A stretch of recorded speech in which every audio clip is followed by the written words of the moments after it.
Good evening. The opinions and statements voiced by our guests do not necessarily reflect the opinions of this network. Enjoy the shows. You are listening to WBHM Digital Broadcasting, Birmingham, Alabama.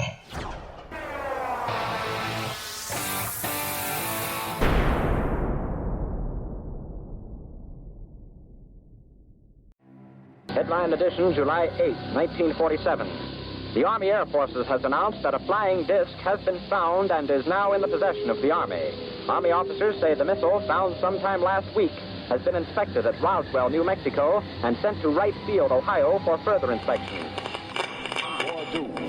Now, historic films made in the spring of 1948 and just released show Eniwetok preparing for heavily guarded and still largely secret tests of new atomic weapons. The test's purpose is to measure atomic effects on thousands of different materials, 30,000 tons of them, not, as at Bikini, to prove military effectiveness.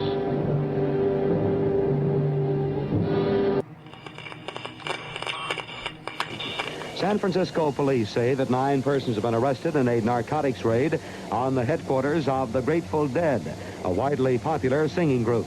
2 members of the group, Rod McKernan and Robert Weir, and their business manager, Danny Rifkin, have been booked on suspicion of possessing narcotics.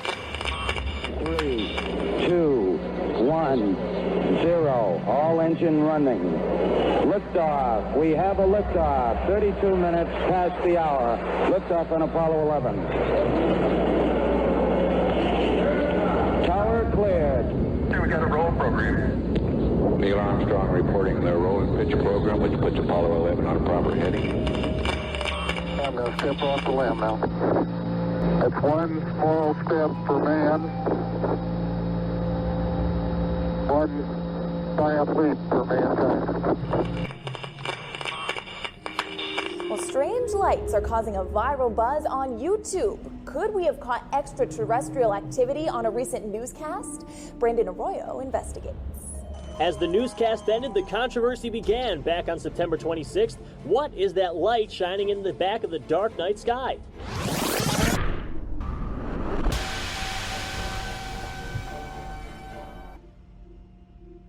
With coverage reaching all the way back to 1948, for over 70 years, Fate magazine has brought you reports of the strange and unknown, all of them true.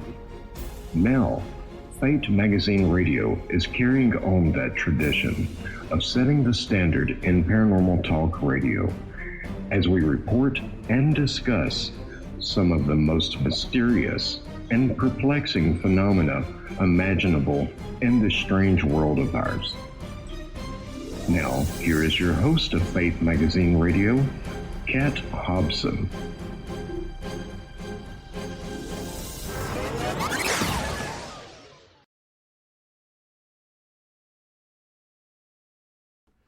Good evening. Welcome to Fate Mag Radio, the online voice of Fate Magazine. I am so happy that you are here. If you were here from the beginning, then you may know that we actually had to restart. So we're a couple of minutes late getting to the air. But it's going to be worth it. I cannot even tell you how much fun this is going to be and informative, because I have a great guest for y'all to enjoy. Questions are welcome. Our chat room is open. The Spreaker link is in the show announcements. You can find that on my homepage, the network page. You can find it on Facebook pages as well. But Rev Christopher Macklin, who is a channeling medium and healer from England. He is also, I'm going to have to get his help with this pronunciation, but he's a starseed. And he has chosen to be here, and he works as a healer. He utilizes divine healing techniques, and these are cultivated through a divine knowledge from God. And also the spirit world, enlightened beings who come to help with that. I have not spoken with him in the past. I have read his bio, I have read his work, I have gone through his books. And I'm very comfortable with saying that this is a great person. I think you're going to enjoy him so much. his help with the healing is God's angelic light beings. And I know a lot of us have had encounters with them, and it's pretty intense. It really is. I have met people who were, I felt, light beings themselves, and they do walk amongst us at times. So I'm going to be interested to discuss that as well. But if you've ever had a chakra cleaning, then you will know what I mean when removing negative energies from your pivotal chakra points so that your energy can flow the way it's supposed to. There's a lot of this happening as well. He has recent books, Dissolving the Enigma of Divine Healing, as well as Divine Transcendence. And I am about to start Divine Transcendence. The Enigma of Divine Healing was fascinating. So, without further ado, Christopher, thank you so much for being here. I am looking forward to this conversation. Yeah, thanks, Kat, for having me. It's wonderful to be here. I love it. Bless your heart. The bless my heart, y'all, was because of the energy affecting this show. We stopped. We had to start all over again. And some of y'all who listen regularly know that is, often a thing if we have somebody who does work powerfully with energy and energetic beings. So I'm really excited that you are here, because some of the things that we're going to be discussing are things I have not done myself. And I am a healer. I am not someone who really has a set methodology of doing that. I do what feels right at the time. And usually it is involving just sharing my energy to help facilitate a change in someone else's. So I'm not so good at healing myself. But thank you. I don't think anybody is, but oh well. Because sometimes you find it difficult to reverse and look inside yourself and see what's happening, Yes. So it's amazing. And it is amazing. I mean, because you would think you would recognize it's your body, it's your mindset, it's your whatever.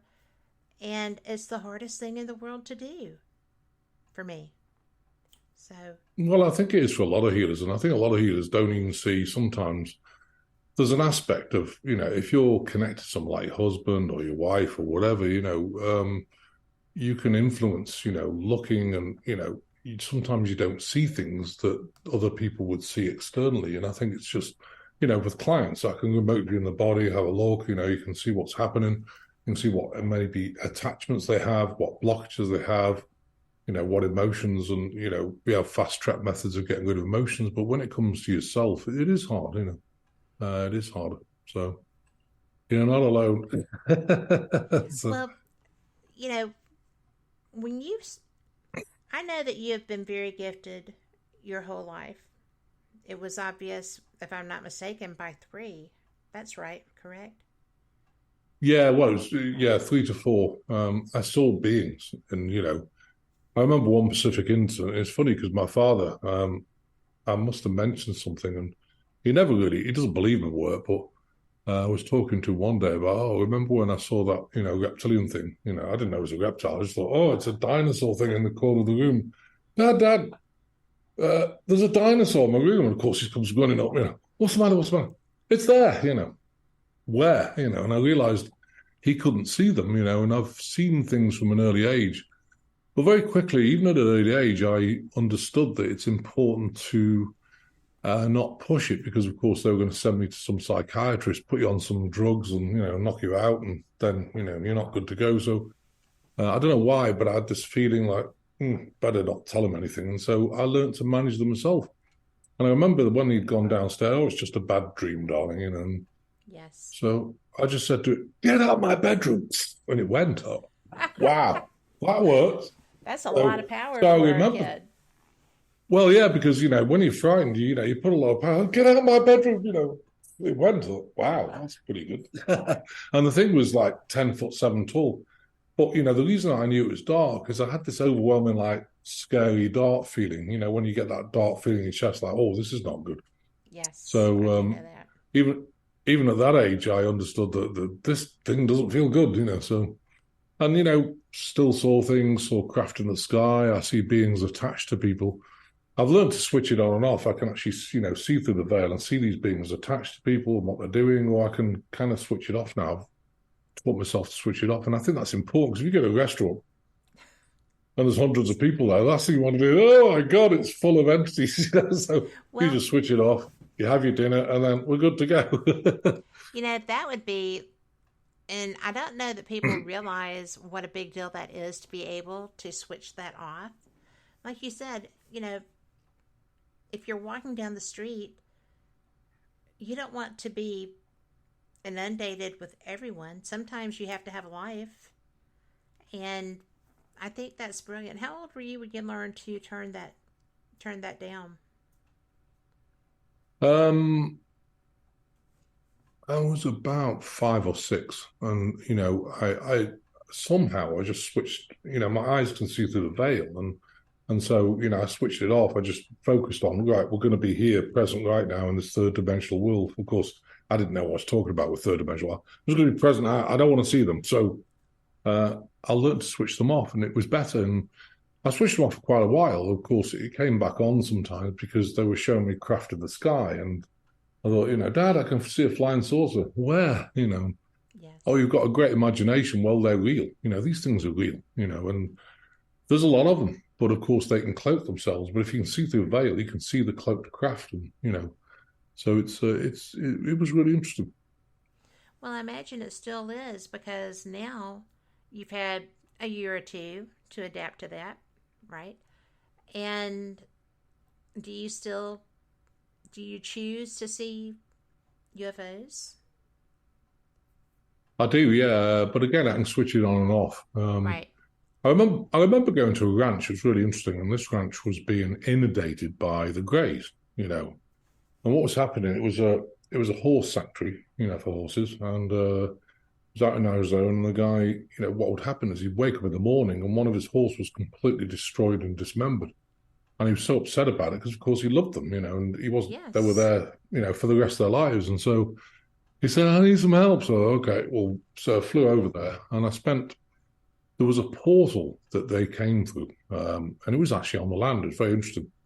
So I took some time to look at the codes and everything else, and it took me about a day to open it. And it was weird because there was sonic boom. This thing opened, but instead of on the ground, it opened about 300 feet up, and then. As I was born as a Kizdet beings, we have watchers. I don't even know what watchers are, but they basically watch you to make sure you don't do something stupid. And if you do, and something happens, they'll take you off planet.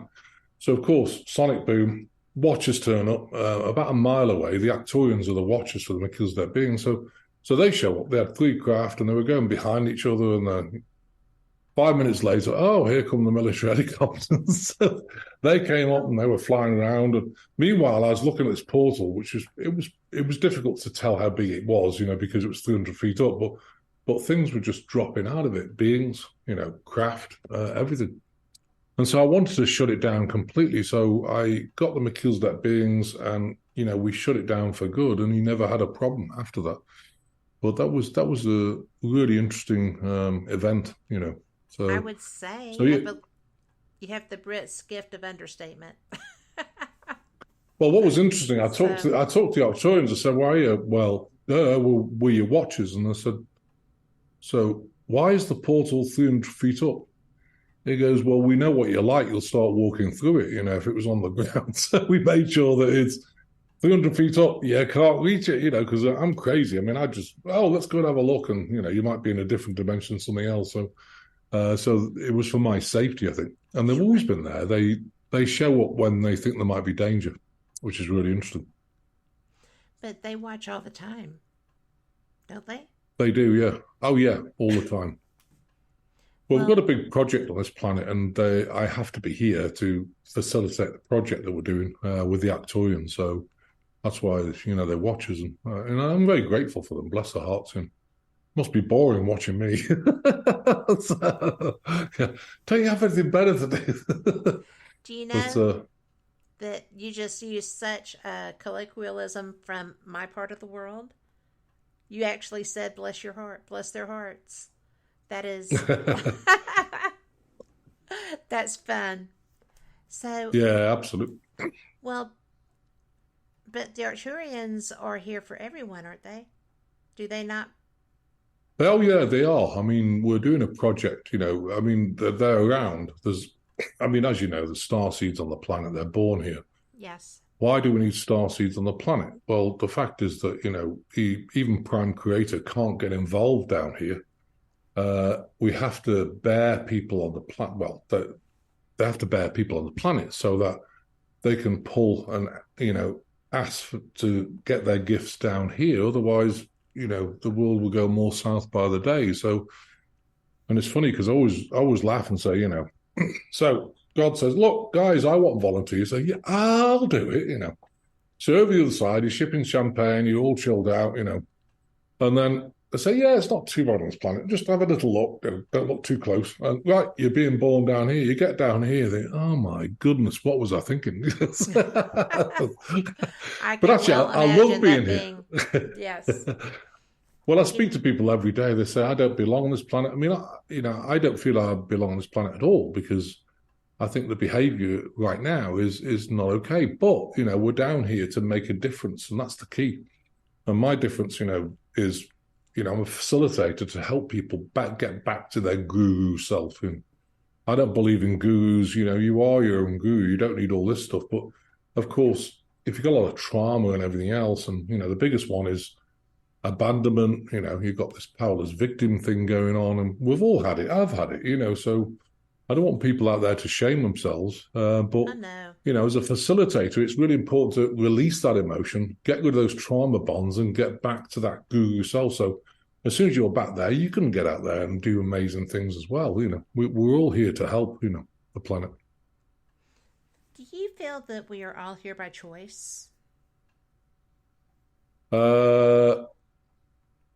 Not all of us. I think some people are on a kind of mission, and they want to attain a particular, spiritual level, so to speak, a vibration, an understanding. And sometimes, to do that, it takes people, 50,000 times, 100,000 times, who knows, I mean, I see people just don't get it. And of course, they're coming back, they're going to learn something new with a new family.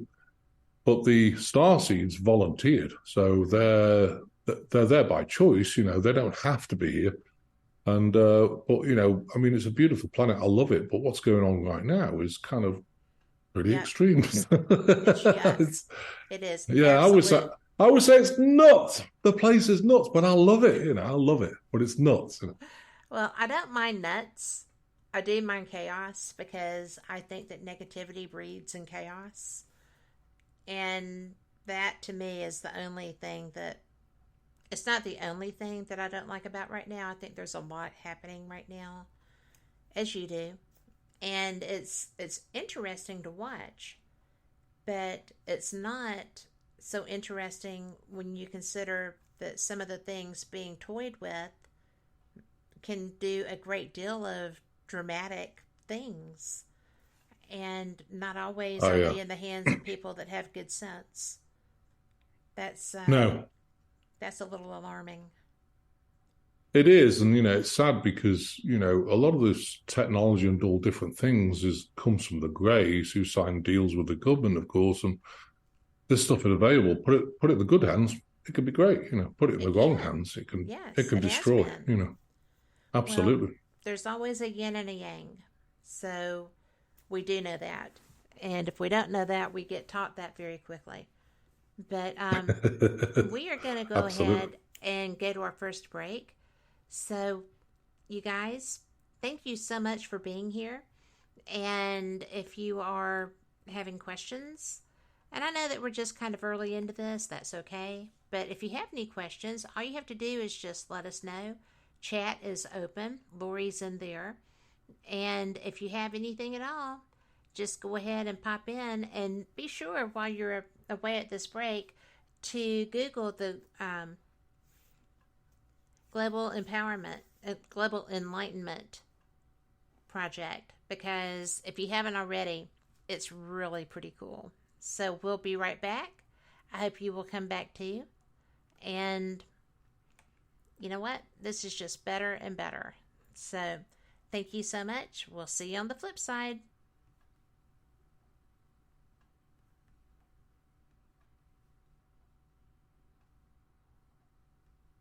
Warning, the following message does not necessarily reflect the views of WBHM-DB or its hosts, guests, listeners, or of any functioning adult in general. In fact, Frank should probably seek professional help. Listener discretion is advised. Hi there, Frank Lee here.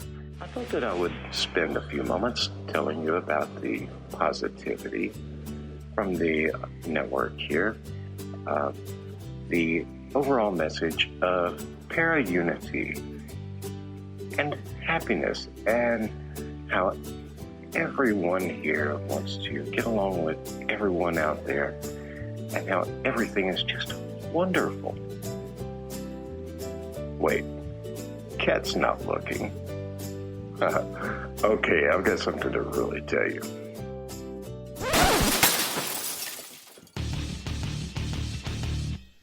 Okay, so I'm going to tell you what's really going on. Honestly, all that being nice and positive crap was kind of hurting my soul, as dark as it is. So, what's really happening? You see it all the time. Everybody and their brother out there has a paranormal team because they watch a couple of episodes of Ghost Hunters or some crap like that. So they go and they spend half their mortgage payment on tools and things that light up that they don't understand. And then the next logical step, after buying matching black t-shirts and posing like 90s rappers for their Facebook page, is to, of course, have their own podcast. Well, you know what? You're not going to find that crap here. What we have here at WBHM Digital Broadcasting is the best host, the best guest, bringing you real information. All of the hosts here on this network know their stuff. They are the people who have been out there doing the work, doing actual research. And no, by research, I don't mean binge watching some kind of cheesy TV show on Netflix. I mean reading books. I mean out in the field doing the legwork. And who are they interviewing on their shows? They're bringing you the people they have learned from. They're bringing you the best in the field, covering all kinds of topics, from UFOs and aliens to Bigfoot to cryptozoology to ghosts to anything you can think of a bit strange and unexplained. It is here, and you're going to get the best information here. So stay tuned to WBHM Digital Broadcasting. Don't go anywhere. Speaking of going somewhere, I've got to go before my mic gets cut. We'll see you there on WBHM-DB.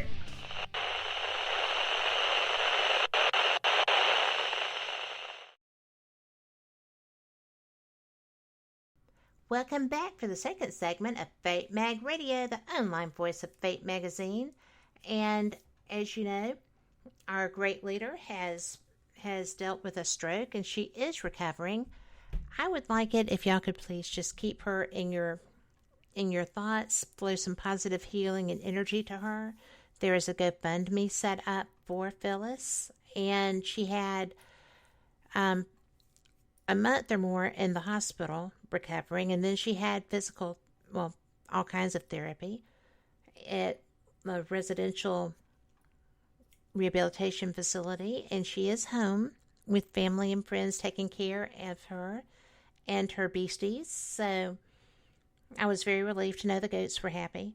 But if you can, just think of her. If you can contribute, whatever would be great. But mainly just the power of the prayer and energy flowing to her is awesome too. So I appreciate y'all supporting us so much, supporting her so much. She's a beautiful woman and beautiful spirit.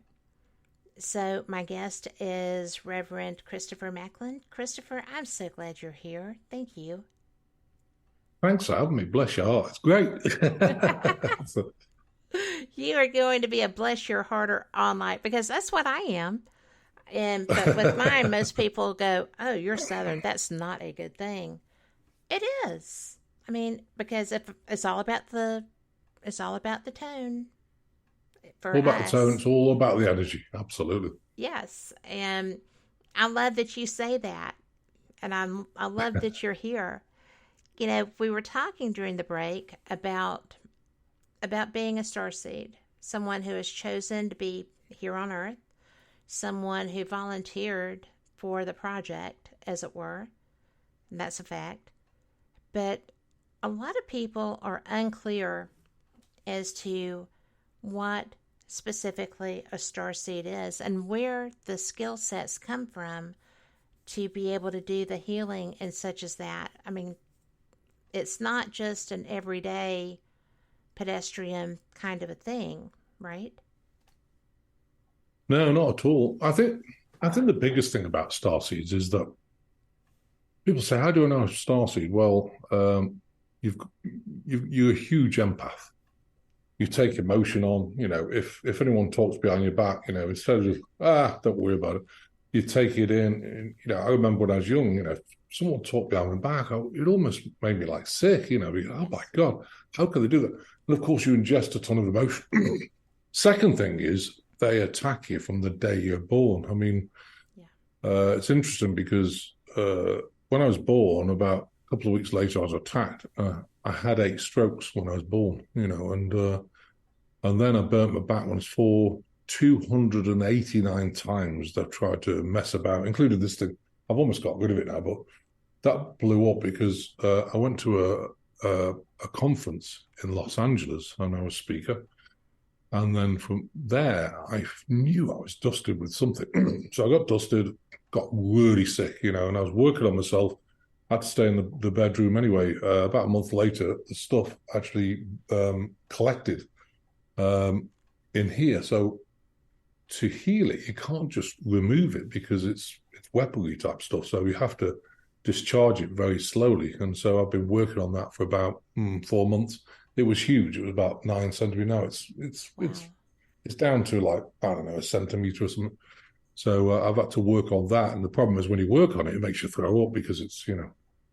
But the bacterial thing was 2 malaria. It had a binding agent and it had a solvent in it. And almost all gone now. But, you know, it does make you realize that, you know, obviously they don't really like what you do, I guess. But that's okay. We're here, we're doing it. You know, Well, that is, I mean, you just get to it. Oh, yeah, you just get on with it. But one of the biggest things, I think, is that, you know, you can't ruminate on, oh, my God, they're going to come and get me, because you'll manifest it. Yes. What you're going to do is take a step back. You know what? They're not going to touch me full stop. But the problem is you've got it's a lot of starseeds, because they've ingested so much emotion. They're just, you know, I've heard starseeds, well, you know, I'm super spiritual, you know, love and light, I'm of service, but I'm broke. Hang on a minute. If you're super spiritual, you'll never be broke. Nope. And, you know, and don't shame yourself for it. I've been there. I went bankrupt in 2007. I didn't even have any money for food. I was half living out of a car. It was a crazy, crazy time. And what a blessing it was. Would I be there again? Now, let me see. No, that'll be no. Nope. We're not doing that again. But what an education, because it taught me about stuff. And when I went bankrupt, I had a Bentley, believe it or not. Embarrassing to admit. And it was someone had actually lent me an apartment because I had no money. I had no money for food. But I've got this daft Bentley thing in the parking lot worth, I don't know what Bentleys cost, $200,000 or something, I don't know. And it was like 6 months old. And I was embarrassed. I thought, why the heck did I buy this thing? You know, it's just a very fast bit of tin on wheels. And so I was dying for them to repossess it because I was embarrassed. But it taught me about stuff. And, you know, I let go of all stuff, housing, you know, everything. And I focused on, you know, it was funny because I remember sitting in that Manchester thing. I said, okay, God, this is not funny. I worked for 21 years. I earned quite a few £1 million, dollars, whatever you want to call it. And I've got nothing except, 2 Walmart bags. In England, it's Tesco's, but 2 bags with a couple of shirts and a couple of pairs of pantaloons, and that's it. Yeah. It's not funny. And they said, it's the right time. How do you mean it's the right time? It's the right time, you'll see. And I did see, but it just took a while. And of course, you go through the dark night of the soul and how could this happen? And, no one cares. But, when you come out of it, you come out so strong. And I was grateful for that journey. And, I think everyone goes through that. But the thing is about starseeds is they don't fit in. I mean, I hear all the time. We work on probably about 2,000 people a week, and people come to us for one-to-ones or specialized groups. And, well, I don't belong here. And I'm being attacked by entities. Now, the entities know who you are. They do. And they know a the starseed. They know the rules. And, the rules are, I mean, they can attach to you. They can attack you. And, they're relentless sometimes. And, people sometimes say, oh, my God, how do I get rid of these entities? Because it becomes overwhelming. And the answer is, what you've got to do is get rid of enough emotion, get your vibration up so your field is far greater than theirs. But that takes the time. People say, well, I want to do it tomorrow. There's no red pill, blue pill, or anything else. It's called hard work. And I think it's really important. It is important. And, I would say 99% of people who first come for healing have an attachment of some time. It's Anunnaki, Draconian, Luciferian, Archon, snake beings of the second dimension, first and second dimensional kind of scarab beetle type. They have some sort of attachment of some sort. And once you've removed that, at least you've removed that blockage. But of course, if your vibration is precarious, once the energy's gone, they're going to reattach to you straight away. So it's obviously important to say, I don't like the word prayer, I like the word map of intent. Say, we've got a load of prayers or maps of intent on the website and the most powerful one you can say, once you've removed the entity, is the 27 esoteric Merkabah field prayer. And if you say that 3 times a day, that will keep these things out whilst you release emotion.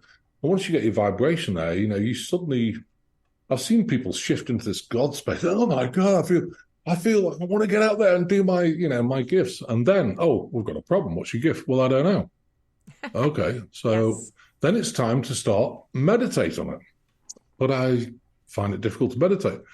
And, you've got to train yourself. Again, to me, meditation, people say, which meditation should I listen to? Oh, if you're going to talk to, your beings off planet, of which if you're a starseed, you come from somewhere, whether it's Palladian, Arcturian, Lemurian, Atlantarian, Sirius A and B, wherever you're from, Andromedan, you've got to really, relax, let your mind go somehow, and just work on that. And it takes a while. Because one thing I learned from the McGill beings is that they are not going to waste their time on people who are not committed. And so they want you committed. And I was doing it every day. And, I had 2 weeks. Well, they haven't contacted me. 3 weeks. Where are they? They haven't contacted me. And in the end, I said, well, you know what, guys? I'm going to keep meditating. I don't care when you show up. I'm doing it, And it took about 3 or 4 weeks. And suddenly, everything changed. Things opened. They contacted me. I went to Belize. I was doing some things in Belize, at Chantovich, the Mayan temple, where, I mean, the Mayans were all about sacrifice, of course, which is not good. But the temples were built on ley lines. They're very powerful. And I was sitting on the top, looking at past lives, what I'd done. Because most starseeds have been here over the last 4,000 years several times. So you say, well, why is that? Because the world's changed so fast. I think we've had to be, like, at various points in that 4,000 years to train yourself to get ready for this, what we're in now, which is, like, extraordinary, And, so, yeah, it's good to remember your past lives. Who cares what you were in the past? It matters what you are now, but it's good to know what you've done in the past. And sometimes looking at your past lives can be very useful as well. Absolutely. I am just amazed by this. I could just sit here and go through a litany of questions. I am curious when you started the meditation for a lot of people is boring. When I started doing it, I was 14, and I would it was transcendental meditation. It was the 70s. It was the thing to do at that time. And my dad had me in a camp that utilized meditation to get people to, pull down, and a lot of people slept. And I would feel like I was asleep. I wasn't, but I was traveling. And I didn't realize what that was until just a few years ago when I started meditating again. And it's, to me, very difficult to get started. But, of course, once I do, it's back into my groove that my body recognizes and my mind recognizes too. If someone is dealing with some of the things that you and I know can happen when you get out of sync with your spirituality, with your sense of self, who you are, what advice would you give them for getting their groove back in? Just do it? I think there's a few things. One is, people, I was talking about this today, actually. People get on this hamster wheel, and yes, what I call a hamster wheel life. They've got to be busy for a second, taking the kids to like 5 things a week, doing this, doing that, and then they're absolutely exhausted. I haven't got time for meditation. Okay, then, well, you can make time, because what you can do is, again, to me, kids doing things 5 days a week or maybe even 3 times a night, I don't think it's healthy. I think, there's got to be a balance with us. The kids need a bit of time, but everyone's taught to be busy for the sake of being busy, because if you're not, you feel guilty because I'm not busy, Yes. Today I was Well, that is an busy American mindset, I think. Well, it's British as well, I mean, I used to be like that when I was younger. I've got to be busy. I used to set myself 24 tasks a day. No one could ever do it, not physically, mentally, or anything else. So I set these tasks, I go out, get back home, I was ashamed of myself. I only did 3. How useless am I? When actually I wasn't useless. I was doing an amazing job. It's just the fact that no physical being on this planet could do 24 things in a day, what I was trying to do. And so, I taught myself that there's tomorrow, or there's even the next day. So let's take a step back. Let's just see how the day unfolds. And now I just go with the flow. And I love life. I'm not on a hamster wheel. Today I was really, really busy for the sake of being busy, doing absolutely nothing, which is great because I was sitting outside, relaxing, had time with my wife and some friends came around. And it was just wonderful.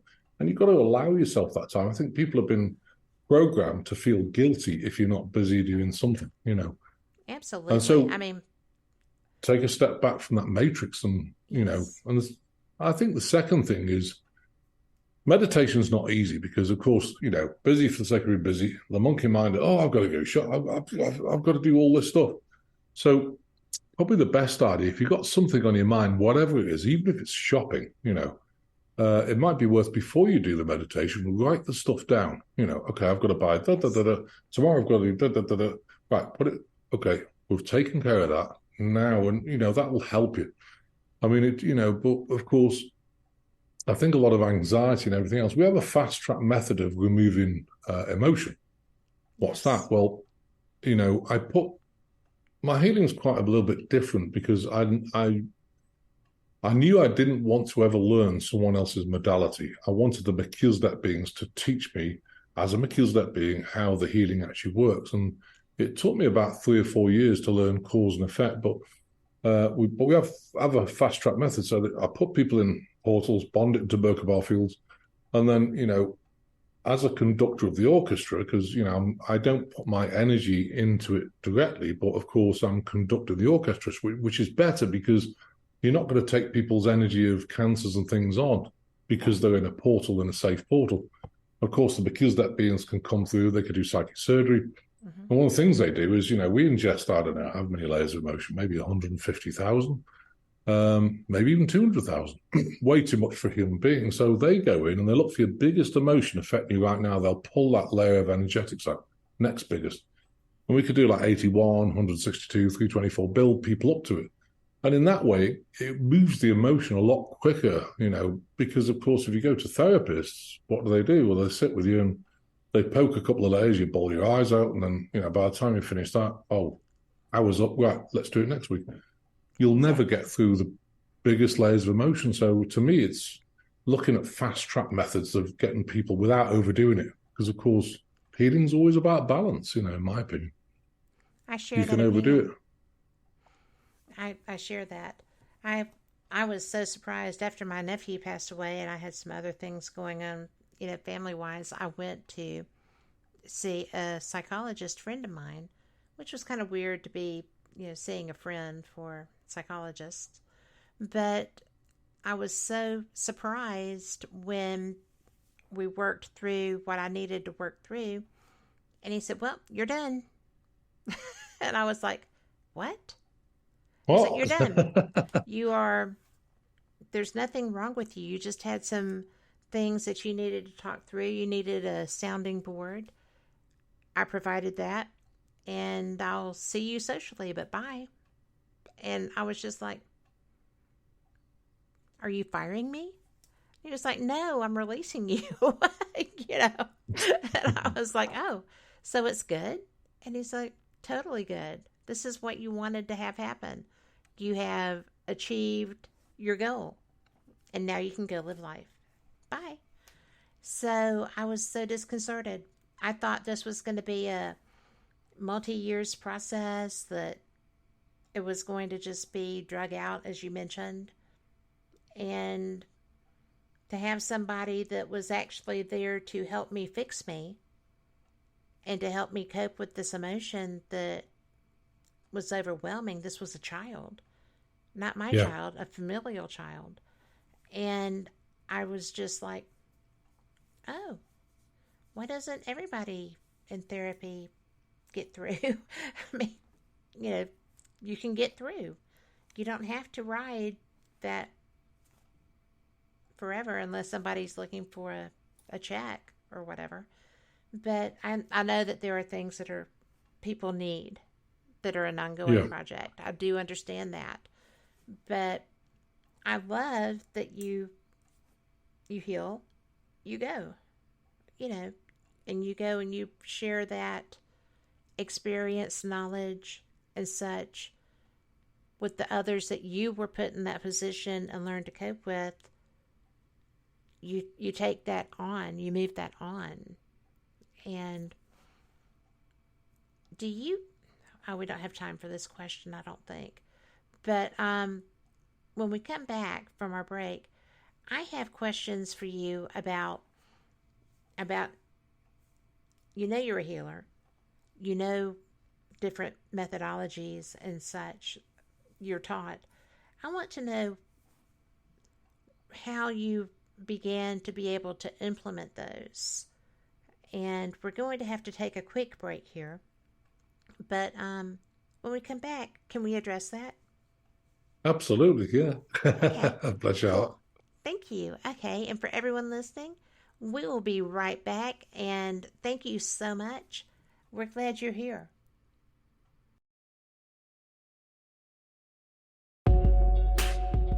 You're listening to WBHM Digital Broadcasting, the best in paranormal talk, only on Paranormal Experience Radio, broadcasting live out of Birmingham, Alabama.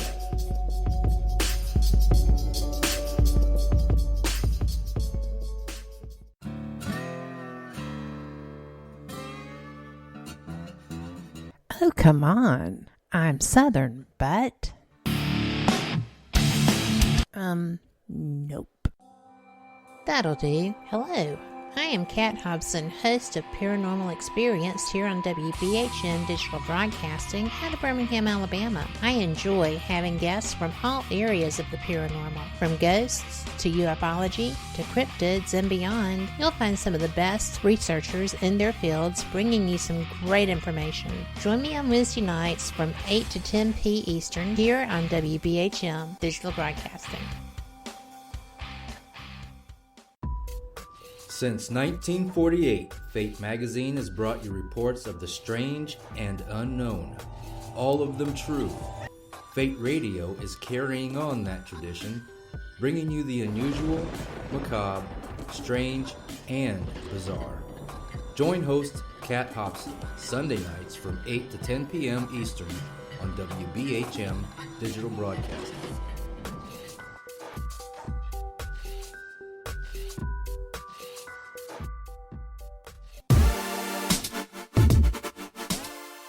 listening to WBHM Digital Broadcasting, the best in paranormal talk, only on Paranormal Experienced Radio, broadcasting live out of Birmingham, Alabama.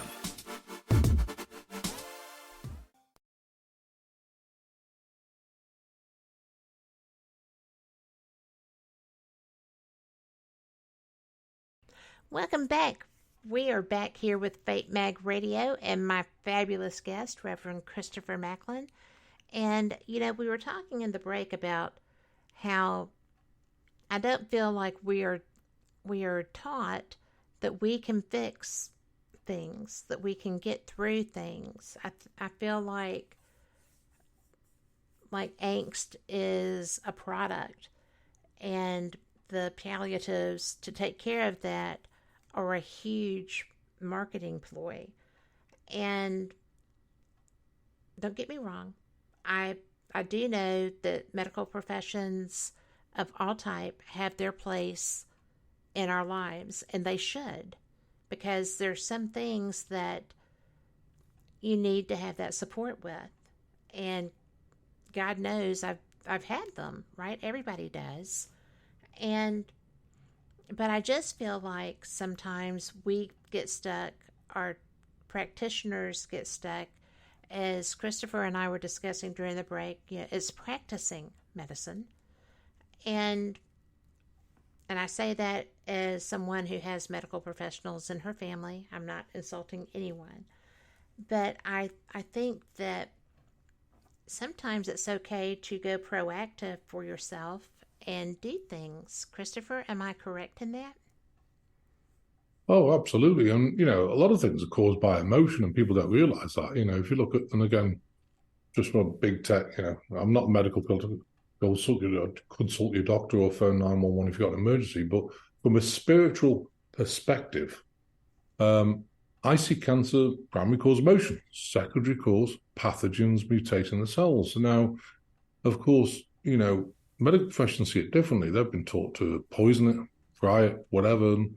And I think, there's a whole slew of other things around different problems, like, for example, your back. If your back goes out, why has it gone out? Well, I think the primary cause is probably emotion. Your muscles tighten in your lower back. They pull the hips out. Of course, then you get bulging discs. Now, another thing from a spiritual perspective that does affect backs is entity attachments. If you have an attachment like an Anunnaki, it taps in the lower back between the L4 and L5 discs from a spiritual perspective, and it can damage the disc so it becomes bulging. That's why so many people got L4, L5 disc issues, because I would say 99% of people come to me, almost 100%, if they need help, for healing, they have an attachment, whether it's Anunnaki, Draconian, Luciferian, whatever. So, I think there's a whole slew of things more, and that's why I think it's important, to me, you can't just jump into healing, I believe, and I didn't, and I wanted to understand cause and effect, because this universe is very specific. It's like if I say, okay, go and heal Cat. I say, well, heal what? What do you want us to heal? Because, it's a specific universe. Well, lower back, we'd have to remove the entity. We have to release some emotion. And, it's understanding the cause and effects and how, what impacts what, so that you can actually do the healing properly. And yes, of course, I'm a conductor of the orchestra, but the orchestra is the Melchizedek being. So they're going in and doing what you tell them to, but they're not allowed to just, go and heal Cat. They're not allowed to, because the universe is a little more specific than that. And that's why I think, doing healing, I think, takes a lot more than just sending people a bit of energy. I mean, doing psychic surgery, all these sort of things, and also, for example, the intestines. Who's not having intestinal issues right now? And that would be probably everybody. Why is that? Because a couple of things are happening. You ingest emotion. I mean, everyone's got anxiety, yes, I think, in this world. Yes. And, I think most people would agree with me, including myself sometimes. And, again, because you feel in the collective emotion, you feel like a brick in your chest some days. Wow, this is heavy. We have a prayer or a map of intent to remove that, send it back to God to transmute and disperse in only the way God knows how. And it really helps with that. So all these instruments that we've created are just tools to help you get through and navigate this crazy time. But if you go back to the intestines, so why are your intestines not working? Well, two things. One is emotion. If you've got an NT, it sits in the abdomen, Anunnaki, draconian, sits in the abdomen, so it paralyzes the lower intestine, hangs on the shoulders, sends you negative thoughts, so you get all these crazy thoughts like you're useless, you're pathetic. And because it's paralyzed the lower intestine, of course, when you eat, it gets further down, it backs up, you feel, ferments in the wrong place. So you get a lot of wind and, you're not absorbing any nutrients. It causes a lot of problems. But the other thing about it as well is the pancreas that produces pancreatic enzymes from a spiritual perspective. If that gets paralyzed, your enzyme count's really low. So you don't have the enzymes to break down the food. So it's understanding, with people different things to see what's causing that. Is it pancreatic enzymes? Is it just paralyzation of the lower intestine? And, I've worked a lot on this sort of thing. It's just giving you examples. But, then you get the Melchizedek beings, they can go in, they can do psychic surgery and clear the meridians, remove the NT, and, people feel a lot better. Of course, as you release the emotion, it's not bleeding into the lower intestine as well, which happens. Emotion can cause the lower intestine to be paralyzed. So there's a few, different things going on. So I think, if you want to learn healing, my advice, because I've done it myself, meditate and connect to your star-seed family. It might take a while, but when you do, then tell them, okay, they'll start downloading gifts, and they download them at a rate that you can understand them. If you just downloaded everything, wow, okay, so what do I do with all this? So they'll give you bits of information, like, cause and effect. What, you know what I mean? Like, what's cancer? What's leukemia? How does that work? And little by little, you build a portfolio with it. Wow, one of the things I learned when I first came over here, this lady wanted to sponsor me and get me around America and everything else. And I went to Anchorage and I stayed at this place. And she said, well, if you want to get anywhere, you need to write a book. I thought, you have to be kidding. No, you need to write a book. Now, I've got dyslexia and it's not very good. Can't spell. When I read a book, if I read sentences, I have to read them probably twice because I miss words out. And, of course, if you're trying to focus on the reading of the words, you're not getting the story or the things in the book, so exactly. Not my skill. How do I do this? Well, I got Dragon Naturally Speaking, and I spoke on that. And when it came to Zeta Gray, it said, well, have a nice day, and all this sort of things. That's not working.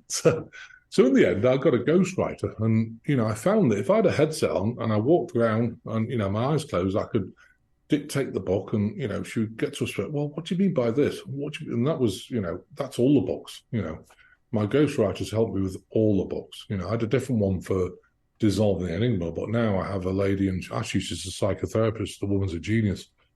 And, we've developed these books just by kind of dictating them, over Skype, and she types it out. And, if I wrote a book, people would, what the heck does he mean? So what she's doing is interfacing what's in here to the outside world. It's brilliant, it's brilliant. That so is brilliant. Yeah. So I'm really grateful for her, bless her, because these books wouldn't exist without it. Well, I'm glad for her, because those are good books. So the information needed to be out there. And absolutely. I'm going to. But what's interesting, going back to Anchorage, if you've got a minute, is please. This lady said, you got to write a book. Oh, okay. And she goes, here's how to write a book. She gives me this big folder.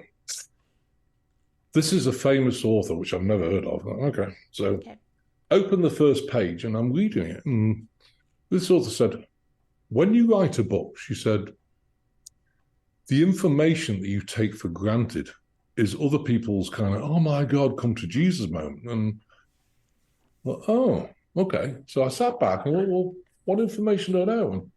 And when you start going through, you realize you've got a good depth knowledge of things that, you can help people. Because otherwise you just kind of forget, you take them for granted. Oh yeah, we could deal with leukemia, we could deal with cancer, we could deal with this. But when you actually sit back and think, wow, yeah, and she's right in that respect, And so that's why I started writing the books. But, it's just difficult with some people to get the information out of the brain and actually get it on paper. So thanks for the ghostwriter, bless her. She's amazing. Definitely. definitely thanks to the ghostwriters. And, I'm sitting here and I'm pondering. I was looking at the clock, and we still have 5 minutes before we have to go to our top of the hour break. I think that the way that you phrase that with what do you have that can help? What is it that you have inside of you? And I have a grandson who's dyslexic, and he writes me beautiful notes, and now they don't come out backwards very often, but the first one he ever wrote me that says, I love you, Bebop, was completely beautifully backwards. And he had done it in marker, so I turned it over to put in the frame so that it looked the way I considered normal, right? And when he came back, he said, no, that's not how that goes. And I was like, what? And he's like, no, that's not how I wrote that. I was like, well, how does it go? And he said, the other way, the way I gave it to you. And I thought, oh, okay, well, how beautiful that he could write in two different ways, because I can't. So when he was feeling bad about the fact that I'd misunderstood and was trying to make it right, air quotes right, I just looked at him. I was like, I can't do this. How do you do that? And he's like, I don't know. It just does. So now, of course, he's been taught to do it the normal way. And I hope he never loses that other side of the brain that lets him see it, the flip side. Because I think a different perspective matters. And even though you found a way to get it, air quotes, normal, you did it using someone else's brain who could interpret what you were trying to get out. And I think that's so important, because you found methods and friends who could help you with that. Well, always contrary motive gifts. Absolutely. And, Mandy, when I married her, I said I've got dyslexia. And anyway, I was reading something one day. She goes, that sounds like, not very good. She said, you seem to be getting frustrated. I said, I can't stand reading, And she goes, why don't you let me read to you or get audiobooks? And, oh, okay. And she reads to me. And, it's not that I can't read. It's just that, if you're trying to read the words and you're not focused on the book, why would you go and bother reading the book? Because you're not really absorbing the information. And I think everyone should look, at their gifts and the things they're not good at. Get help with them. Yes. It's like the IT. Can I do the IT? Yeah. Do I want to do the IT? Absolutely not. I spent 20 odd years in IT, done with it. Yes. And so, I pay our guy $100 an hour. He comes and fixes the stuff. I was shocked the other day. We've got about 14 computers or 15. I don't know. You lose count. Who cares? But, I don't want to go around fixing them. If you get something small on Windows, like you get an update and something doesn't work with the printer or something else, he comes in, he has it fixed within 20, 30 minutes. I could be there all day looking on Google, why is this not working? And I don't want to do that. I personally think, you're right, Kat, like you're doing, I think you have to look at your gifts and the things that give you absolute passion and joy, the burning passion inside, and everything else, just give it to somebody else, because, God will always bless you. I've learned that, if nothing else. You always get blessed, Whether you think you deserve it or not, it's not your call. So. No, exactly. And I was just focused on the gratitude. Wow, thank you, God, for the blaze of food I had today. Because, like I say, when I went bankrupt, I was in Belize. I went 21 days without food. It was a long time. It is a long time. I got really tired out. And in the end, I think it took me to manifest. In the end, there was the most dodgy guy in Belize, these wheeler and dealer, and he comes up to me, he's looking around, does anyone know? Christopher, here's $50 Belize. Don't tell anyone because they'll think I'm weak, Okay, thanks, So that night, I went to the restaurant thinking I was great. And, for, $50 Belize is like $15 here. And that lasted me 2 weeks of food. Went to the restaurant, got 2-course meal for just over $1 or something. I couldn't eat it, because my stomach had shrunk so much. I thought, wow, what a waste, But anyway, it taught me a lot, to manifest, because I just basically said, just before that, okay, dear God, I've had enough of this. I deserve food right now, and I thank you, God, and I send you my unconditional love, and so be it. Because I was determined. I wasn't angry. I was just, I want food right now. And wow, within 5 minutes of that, there's your 50 Belize dollars. God's probably thinking, why did it take you so long? I know. But that's okay. You stubborn what human. were you thinking? So it's amazing. On that note, we are at the top of our hour, folks. So we are going to be going to our break. This is it's a little bit longer. So it's a good time to stand up, stretch your legs, perhaps refill your beverage container, do whatever rocks your boat, and we will see you back here on the flip side of this. Thank you so much for listening, and enjoy. I hope there's some good news here tonight. I'm ever hopeful, right? Manifest that stuff. Live from NPR News in Washington, I'm Janine Herbst. Staff-level talks over the debt ceiling continued this weekend after a planned meeting between President Biden and House Speaker McCarthy on Friday was postponed, possibly to this week. The Biden administration says the U.S. could run out of money to pay its bills as soon as June 1st. Biden this week heads to Japan for the G7 meeting of the world's major industrialized country, and then he heads to Australia. NPR's Tamara Keith has more. Well, the first question is whether he will actually be able to leave on time for this trip or whether he will get bogged down in debt ceiling discussions. At the G7 meeting, much of the discussion will be about countering Russia. In Australia, the theme is more about countering China. As always, Biden will be selling the U.S. as a trusted global leader, but it will be a harder sell if the threat of the U.S. defaulting on its debts is still looming out there. NPR's Tamara Keith.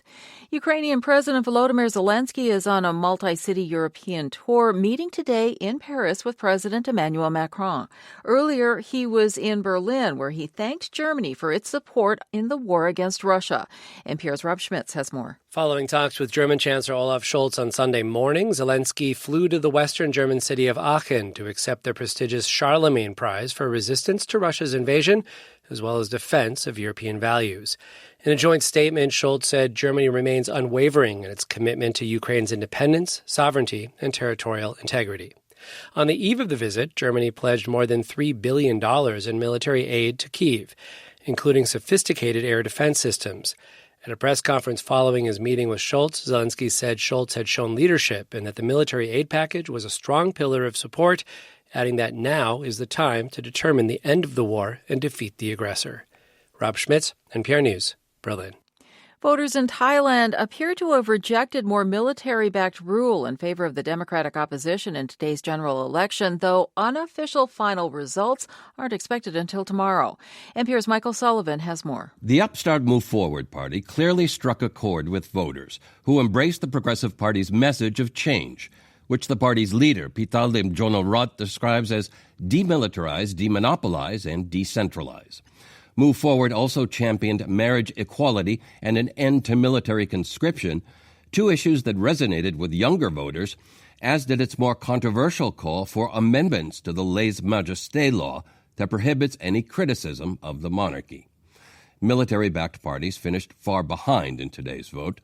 Move Forward and the opposition Pheu Thai Party, the two largest vote-getters, could now try to do a deal to form a government if the coup-prone Thai military agrees. Michael Sullivan, NPR News, Bangkok. This is NPR News. Philadelphia Eagles star quarterback Jalen Hurts continues to build on his big year. Fresh off an appearance in the Super Bowl, the NFL pro just earned a graduate degree. NPR's Joe Hernandez has more.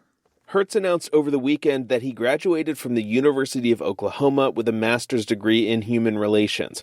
The 24-year-old pro football player posted photos of himself on Instagram dressed in his cap and gown, accepting the diploma. Previously, Hurts graduated from the University of Alabama with a bachelor's in communication. It was just last month that Hurts became one of the highest-paid players in NFL history with a 5-year contract extension worth up to $255 million. Although his team lost the Super Bowl to the Kansas City Chiefs in February, Hurts delivered a historic performance on the field, which included 3 rushing touchdowns. Joe Hernandez, NPR News. It's another day of record-breaking heat in the Pacific Northwest. The National Weather Service says temperatures in Seattle and Portland will be far above normal for the spring, some 20 degrees warmer than usual. And that heat is expected to last into the week. A heat advisory has been issued for much of the western parts of both Oregon and Washington state into the San Joaquin Valley in California through tomorrow. Fire officials, though, are worried that heat could spark more wildfires. U.S. futures contracts are trading lower at this hour. All three major indices are down about 0.2%. Crude oil futures are up 0.1%. I'm Janine Herbst, NPR News. You are the public in public media. Your support, whether you donate to your local station or sign up for a program like NPR Plus, makes it possible for us to uphold the values of journalism no matter what. If you haven't already, check out the NPR Plus version of podcasts like this one and get more from the shows you love. Learn more at plus.npr.org. Listen to this podcast sponsor-free on Amazon Music with a Prime membership or any podcast app by subscribing to NPR News Now Plus at plus.npr.org. That's plus.npr.org. Welcome back to WBHM Digital Broadcasting out of Birmingham, Alabama. The time is 5 minutes after the hour.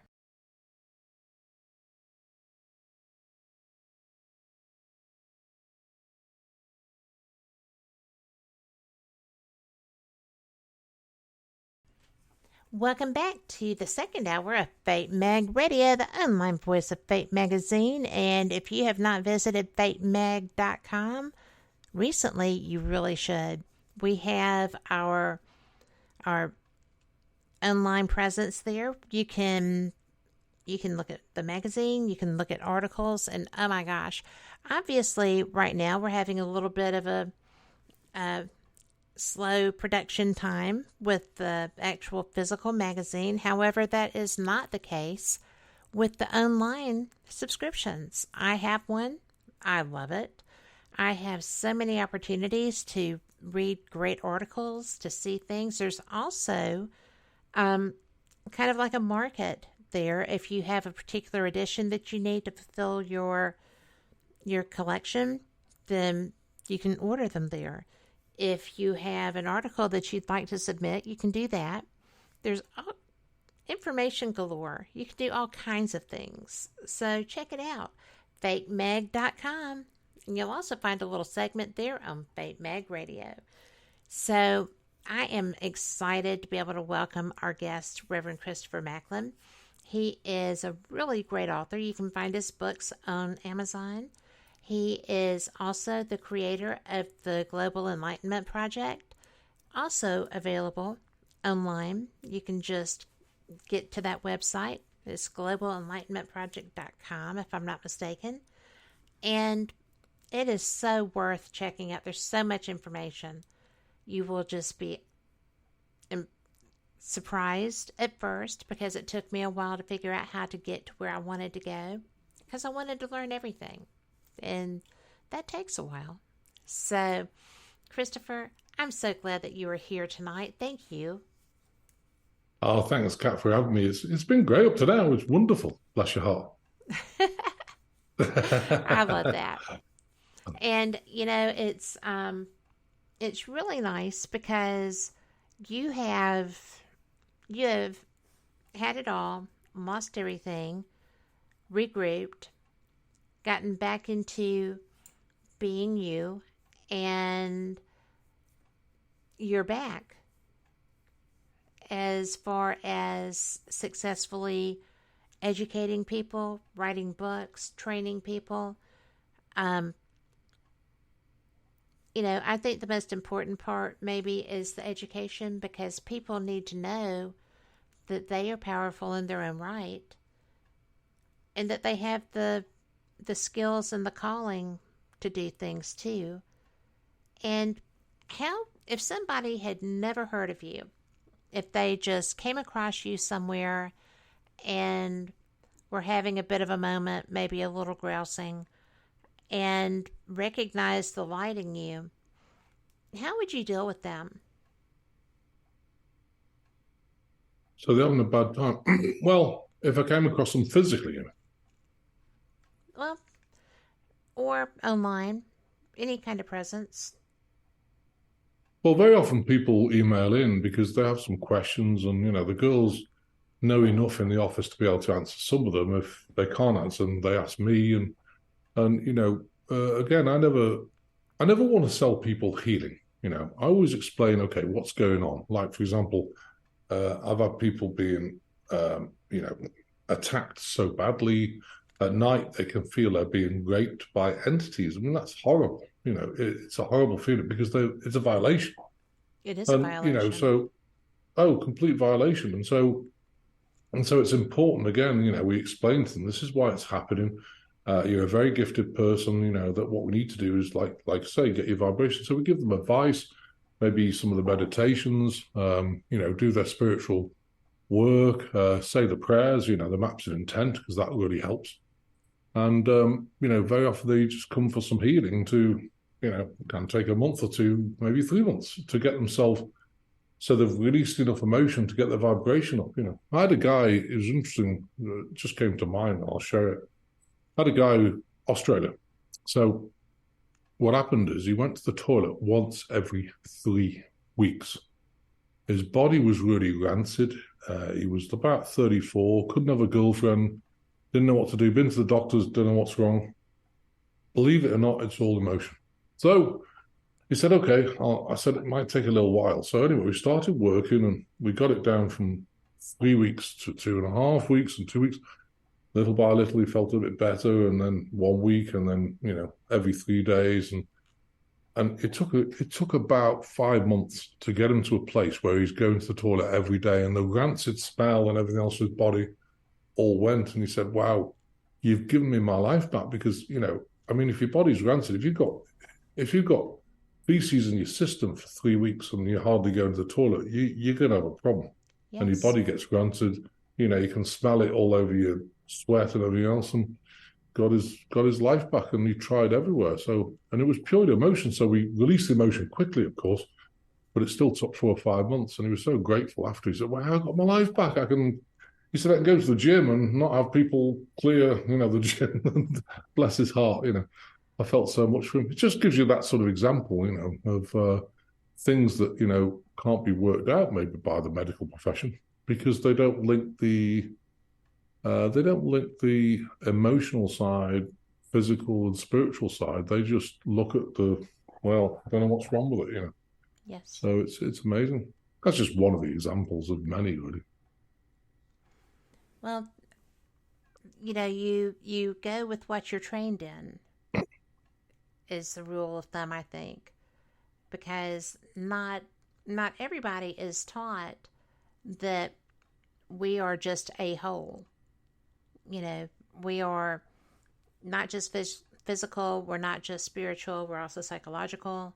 I mean, there's a lot of different sides to a human. We're very complex creatures. And you kind of have to treat every aspect. And it's really frustrating.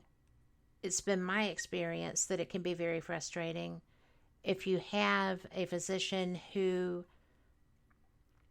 comes into a situation with preconceived notions and doesn't listen or doesn't evaluate the full presentation. And it's kind of like that if you're working on the spiritual side of someone too, because every aspect is brought into play there too. So absolutely, it's really surprising, I think, how much to me it was very surprising how much someone's emotional well-being or spiritual well-being does affect their physical being. I just had never really contemplated that, and I think part of the reason that my injuries occurred was because I needed to be taught to understand that and maybe be more compassionate towards people who dealt with an extreme in one of those areas. And that way I would be better able to serve them, I guess, and certainly to understand their place better so that I could be of more service to them if there was something that I could do to help. It's really funny how we tend to go, one or two dimensional when we live in a multi-dimensional world. Absolutely, yeah. There's everything. There's so much available, and like you say, I mean, emotional, spiritual body. You've got the physical. Everything's connected, but I think also they've compartmentalized the body. Because they forget about the emotional side. So what happens if your back goes out and your disc is bulging? What do? Well, they trim the disc back, or they try to replace it, or do something, or fuse it. But that's treating a symptom from the cause. What's the cause? Well, very often it can be an attachment, or it could be emotion. And if you've got emotion, of course, you've got to release the emotion and smooth the muscles out. And then realign the hip so it stays in. And muscle memory takes a little while to shift, but they don't look at that. They miss a lot, in my opinion. But I think you're right. It can be frustrating. Yes. Well, I think that them missing so much causes a lot of damage, but their patient or their client doesn't recognize that that's what's creating an ongoing experience. You go to the doctor, we're taught that doctors are above reproach for the most part, or because they've been in school longer, they are worthy of more honor or something. But I think that every person has equal value as an original being, and it's hard to sometimes break that training for people. I agree. Oh, yeah. Well, there's a sort of ego about being a doctor, which, it's just what it is. Well, maybe a bit. I'm not going to name names, but I am going to say that I have someone that I grew up around who, when they decided they were going to become a surgeon, walked around saying you can only heal through steel for ever, and may still say it in their head. I don't know, but you that's not true. You heal through a lot of different methodologies, so absolutely, it's not all about steel. Not at all. I mean, we've got a lady in. I've got a lady in Germany who's got cancer up the wazoo everywhere. In the spine, liver, kidneys, lungs, right breast, and her cancer markers were 1,200. Really high. So I started her on a protocol to strip out any nanotech and all the stealth pathogens and things, because, again, probably cause cancer. Emotion, from a spiritual perspective, just from minor big tech. Second cause, where the emotion goes, low vibration allows pathogens to mutate the cells to a tumor. So I was working on it, put on the protocol, started working on the tumors, and within a month, the cancer markers went down to 420, Next That's time, extreme. Within a month and a half, went down to 240. And I think, That's astounding. The third one went down to 47. And the doctor, she's working with the doctor. The doctor's like, wow, whatever you're doing is working. She goes, what are you doing? She goes, well, I'm on a Zoom call to this guy in America who's British, and he said, just keep doing it. It's working, and she'll be cancer free, bless her heart. That is wonderful. That's actually astounding and beautiful. Well, it's beautiful. We have a protocol to strip out pathogens and stealth pathogens and nanotech and everything else. It separates it using timeline splitting. I don't even know much about the timeline splitting your timeline in two. So all the stuff is locked on the timeline to the sun, and you go on a path of divine alignment, complete wellness. And, as the time separates, the stuff separates out of the body. It's been incredible. We ran it for about 4 years. We worked on 480 people with Morgellons, Lyme, HIV/AIDS, Agent Orange. And, it's been incredible. Wow. Got rid of it. Yeah, but it's a 20-week program, so it's a lot of work. It's not just like, you have to work on the people 3 times a day for about 20 weeks. And then after about 10 weeks, once the timeline's separated enough and it's separated enough stuff out of the body, we then invoke a DNA change where the first cell where life began, we repair all the chromosomes, connect all the helices together, reset the DNA of that cell back to the blueprint, and then we do it the cells around it. So that manifests through the whole body. It takes about 10 weeks as well. It's about a 20-week program, give or take a few weeks. It's been incredible. That's very interesting. I am going to, we should be taking a break here. I'm going to just intersperse that you are listening to WBHM Digital Broadcasting out of Birmingham, Alabama. This is Fate Mag Radio, the online voice of Fate Magazine, and I'm Kat Hobson, your host. Ever so glad that you are here with my guest. I don't have enough words. Rev Christopher Macklin, who is the Global Enlightenment Project creator. And, so you actually split a timeline? Yeah, the Melchizedek beings, I don't even know much about the Akashic records, but when Prime Creator created this third-dimensional world, the Melchizedek beings were responsible for creating the Akashic records. So why do we do that? Well, simply because, of course, you go on a timeline, you've got a record of, since year dot when your soul was created, of the timelines you've been on. Now, they knew that, of course, people are going to get time machines to go back in time, and without the Akashic records locking you on a timeline, you could go on other timelines and alter them, and that would damage the whole time space right now, and alter history completely. So what they did is they created Akashic records. Of course, in the future, you've got infinite timelines. You can, I could say, "Oh, sorry, Kat, I'm going to stop now. I need to go and be a hairdresser." I mean, you might think, "What the hell's wrong with you?" And it wouldn't happen because, I don't have much hair anyway. That's another story. But anyway, so I could go and drive a truck or anything. So infinite timelines in the future. But the timeline you're on now, I have the gift of two, because that means to split it in two. And so once you split it in two, you're creating two more timelines. Another timeline in addition to the infinite, which is infinite anyway.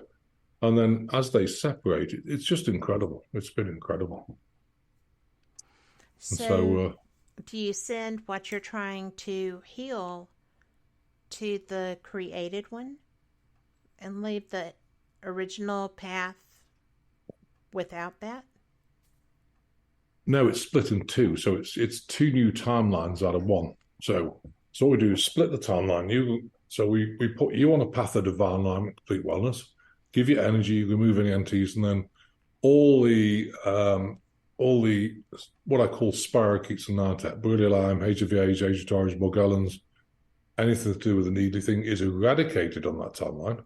On the other timeline, what we do is get hold of the particles, any stealth pathogens like HIV or Borrelia Lyme, and any other stealth pathogens, any co-infection neurotoxins like Epstein-Barr. We separate those out of the body and lock it on the timeline to the sun. And once it's locked on, it starts to separate. So it's pretty incredible, because one of the problems with Morgellons, I don't know anything about Morgellons, but the particles are interdimensional. They didn't used to be, but about 8 years ago, they have a metallic structure from the greys that actually can switch from the fourth dimension. So what I used to do is apply a different energy called space-time continuum. It's very electrostatic. What it did is it broke down the molecular structure of the particles. But of course, if they can hide in the fourth dimension, they leave. And then once you stop the energy, they come back. So you're kind of not touching them. So I needed to look for a way that when they came back, they're still locked on that timeline. And it took me about eight years to figure this out. And now we have the solution, which is brilliant, So that is brilliant. I was really excited. I bet you and were. I'll learn the whole so thing cool. from our mascot, Mr. Krabs. So there it is. Yes. I was just messing. Bless your heart. Well, I just absolutely think that I don't fully understand how the things that you've developed, but I do understand the testimonials that I've read, or the the respect that it's treated with. And I was curious because I actually, I have a friend from Wales who had an experience relevant to being violated by what they perceived as a spirit, and wrote a book about it. It was really interesting, and I was not, I had not been doing this for very long at that time, so it was a just a whoa interview for me, because I was an old Southern woman, right? I wasn't that old, but reading this, going, oh my God. I mean, all the way through this book, I was blown away. And when I found out later that it was true, I was even more so, because I couldn't believe that my friend had sent me something so pornographic. But it wasn't pornographic, it was biographical. And that's a difference. I mean, it was still something I would not hand to my 12-year-old kid to read, but it was something that when I realized someone had actually gone through this experience, I thought, who would help them? How could someone help them? Well, you could. I mean, if someone were to be going through something of that nature, as well as disease and attachments, entities, and absolutely, so to me, when I was reading the information on you and learning about you, I was just kind of like, this guy is something else. This program is something. Look what these people are doing. And I wasn't sure what to make of it at first, right? Because it sounds fantastical, but it's not. People are actually having their lives touched and changed by what you're doing. And what a wonderful gift given to you to share with humanity, to be affecting these changes or facilitating the changes, because it's being done through you by something else. It's just, it's such a gift. I always look at it as a gift. Some people have said to me, oh, it's all God, it's nothing to do with me.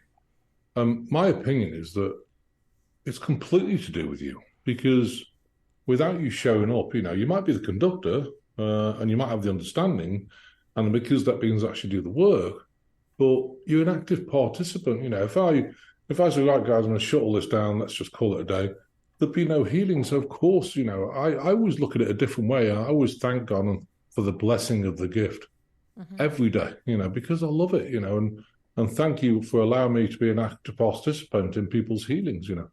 It was funny because I think it was just before Christmas on the winter solstice, we got a group meeting for everybody, and we've had thousands of clients, of course.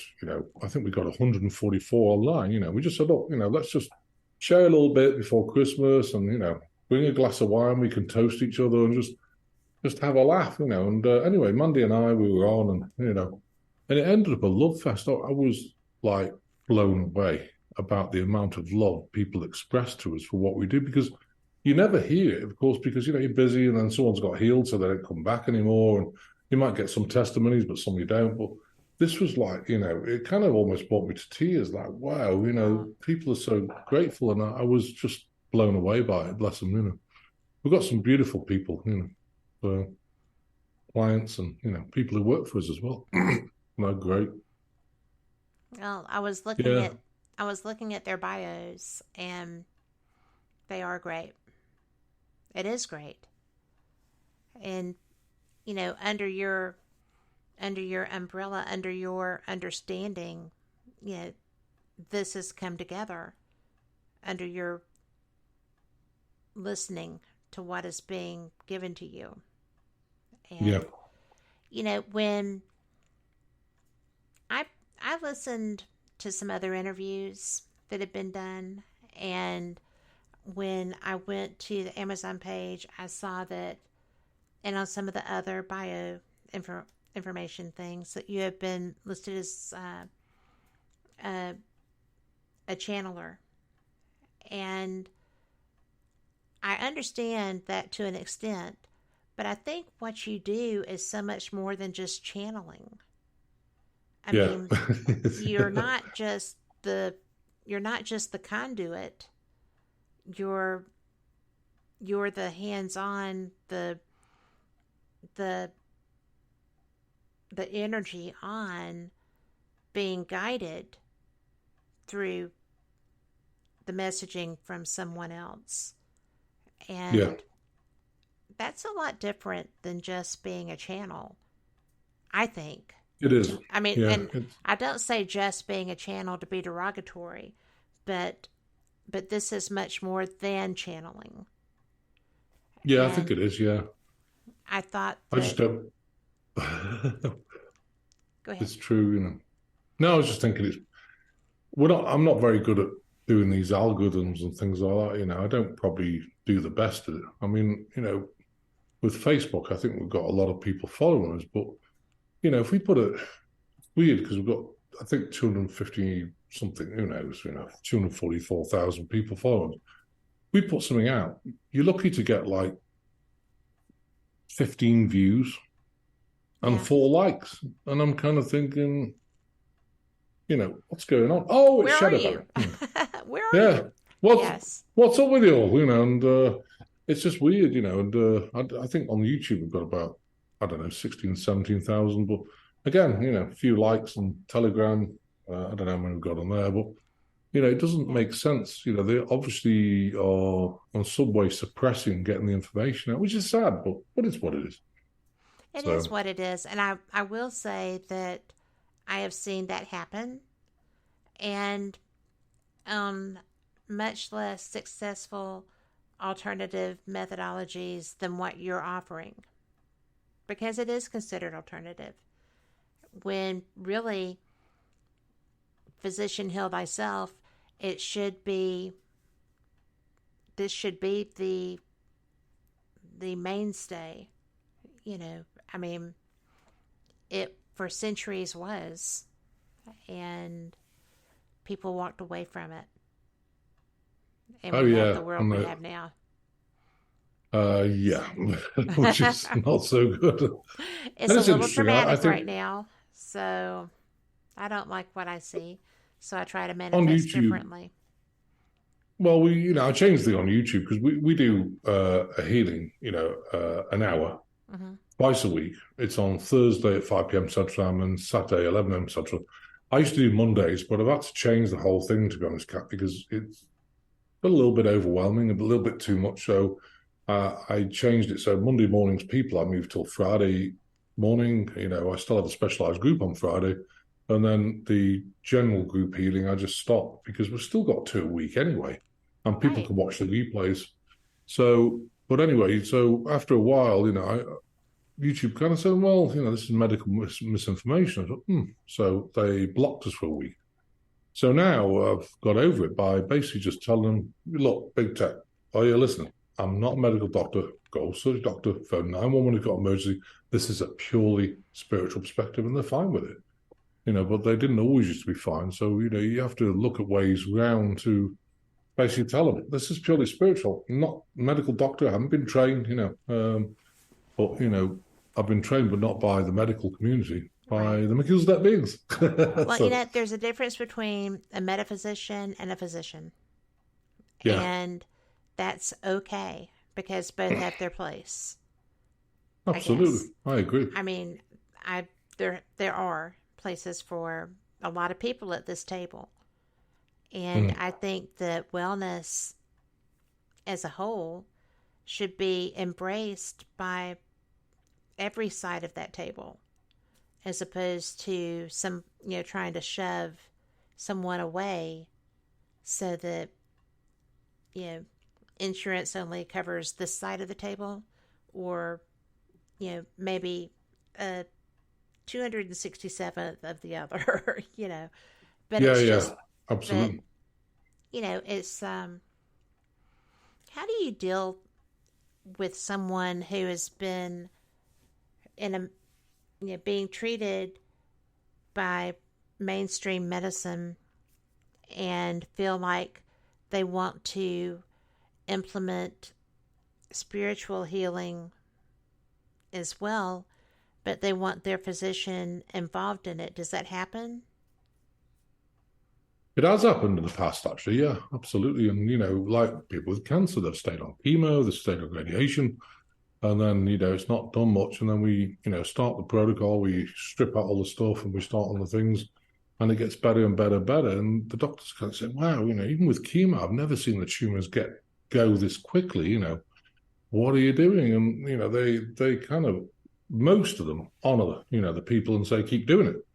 I had a guy with leukemia, and he was actually in Florida, and he flew from Florida to New York and back, and his leukemia marker was about 80. If it went over 100, he had to start chemo. And so, again, worked on it, and that's all his white blood cell count, worked on it, got it down to 40, went down to 35, went down to 15. And he said, I went in and I said, well, what are you doing? He goes, well, I'm onto the phone to this bloke in Branson, and it seems to be working. And they go, what? He said, look, whatever it is, it works. Keep doing it. So they are honourable more nowadays, doctors, more open to metaphysical things, and they obviously know it works because the blood tests show, so. Sure it does. So yeah, I found a lot with, this afternoon it's Mother's Day, and our best friend is Jim and Tracy. Jim's a medical doctor, but he doesn't believe in, he believes in as much alternative as possible. But there is something that, if your heart rate goes up or something, you need you get over anxiety ridden. Sometimes third dimensional prescriptions can be good for a while just to bring that down or get rid of the anxiety while you rebalance yourself. Right. So, and that's quite important, I think. I've got a person I worked on who was out of body completely for 20 years. So I started working on him, and I realized it was complete anxiety. He couldn't live in this world. So his soul was off traveling, doing stuff in the ethers, and, his mother was watching him, I was watching him, and I thought, he's going to come back one day, but he's got to feel safe enough. Anyway, kept releasing emotion. Spent 3 years with him. About 4 weeks ago, he suddenly locked his body, and she texted, oh my God, he's locked his body, he wants to go to the hospital to get some anxiety medication. Well, of course he does, because he's suddenly come back to this world, and, oh my God, I'm here again. So I said, look, take him. So she saw a psychologist, got some, anti-anxiety, and now he's doing amazing. He's cooking, he's painting, he's doing loads of things. Before he didn't do anything, he was just completely checked out. And the psychiatrist said, I would like to speak to this guy because we've got some patients that we don't know what to do with, So it's again, sometimes it takes that length of time, And she's so excited because her son's back, and I was so pleased for her, bless her. And it's always a joy. Gift. Well, I would have to think that there's going to be a lot more of that happening, because our world right now, you have to be strong to cope with and to maintain positivity, and to understand that while there's stuff that will affect you physically, we're not in control, and all we can do is acclimate and keep ourselves balanced and healthy, and do what we need to do for ourselves and others that we can, and ride this horse out, as it were. Ride that wave. And just because everything is transitional, everything old is new again. This feels like the beginning of things that we might have seen before. And you have to acknowledge that there's a little angst that goes with that. But there's also a lot of positivity that can help. I mean, you can't be a Pollyanna, but you can deal with reality in a positive way. And you can deal with negativity in a positive way, and it takes some of the power away from it, right? Absolutely. I mean, I always tell people the worst thing that happened in your life are the best for growth. You know, no matter how bad they are, they're there to allow you to, you know, transmute emotion and grow, and you know, and it's incredible. I mean, if I had had the experience I've had, all the different ones in my life, I wouldn't be who I am today. And so I thank God for the experiences, and no matter how extreme they are, I think they're really good. And I think, you know, but I think right now, if you're a starseed and an empath, I think it's really important to kind of detach from the matrix, be very discerning, you know, because a lot of people get addicted to like truth-seeking communities or something else, and it's very easy to get addictive because there's reptilian energy in this, and there's a lot of misinformation in the spiritual community as well. So I'd really encourage people, you know, be discerning. Does this feel right to me? Yes or no? If it feels right, watch it, you know. But I think it's more than ever now, be discerning, because of course the reptilians, if they're, you know, for example, channelers, you know, a lot of channelers don't realize, but they're channeling reptilians. So, you know, you'll sit there and, oh, yeah, Uncle Bert's here, he's got his cap on, his pipe, and he's saying that he loves you, and remember when blah, blah, blah. And, you know, you get 3 truths, 1 lie. And so they tell you something else, and then suddenly the third thing, they'll say, oh, yeah, now they're saying that, you know, you need to go to France and you need to buy that house with the pink roof, green doors, and red garage door or something, you know. Yeah. And so, oh, okay, you know, so what's going to happen? Well, immediately they've given you a manipulation, because you're going to fly to France. You're going to find that house because some crazy person has painted all those colours in one house. And you say, oh, my God, they were right, I bought it. And so you've completely gone off track. So, again, it's really important, I think, to use your intuition. The only truth to people, you know, to you, is your intuition, in my opinion. You know, the same with me, the same with everybody.